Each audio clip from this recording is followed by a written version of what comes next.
This is tutorial number 21, and it covers how to use the Translate Sketch feature within CATIA v5. To start off, open up a new CATIA v5 part, and once you've done that, let's go into the Sketch workbench. So click Sketch and click any of the planes. So in this tutorial, we're going to be using the Translate feature, and it's this button right here. This is the Translate, and you can also find it if you go to Insert, Operation, Transformation, Translate.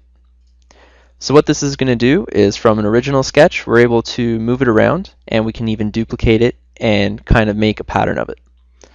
Now, this is a really good tool if you have a intricate profile or sketch that you have that, again, would take too much time to move to another position. You can just pick it, move it, and drop it somewhere else. Now, what I'm going to do is I'm going to show you a couple examples of how to do this. So let's draw a circle right at the center point. And what we're going to do is we're going to translate and make a copy of it. So let's click on it and click Translate. And right now it's in duplicate mode. You can toggle it on and off. And right now we're going to make one copy of it. So we'll click the center point, and you can see that we can drag it and move it anywhere we want, and we can just snap it and leave it. What I'm going to do is I'm going to snap it to this edge here.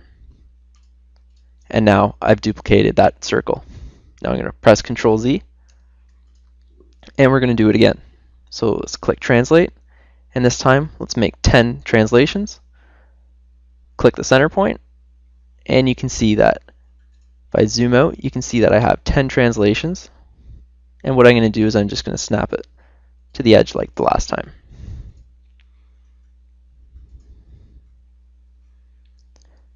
Now let's press Ctrl Z again.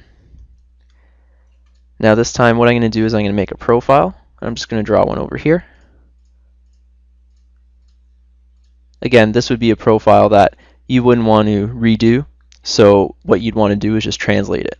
So we're going to click Translate, we're going to uncheck Duplicate, and we're just going to move it over. So click on this point, or any point, and then you're able just to translate and move it over. So let's move it up here.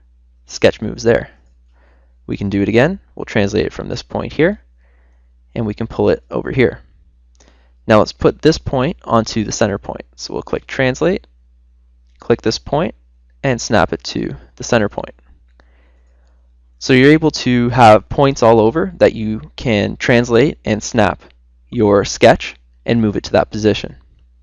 So again, this is a very powerful tool as it lets you duplicate your sketches and allows you to translate them. And these are time savers, as it would take you too long to redo your sketch and dimension it and put in that position. With Translate, you can just grab it, duplicate it, or move it to that position. And that concludes our tutorial on how to use the Translate Sketch feature within CATIA v5.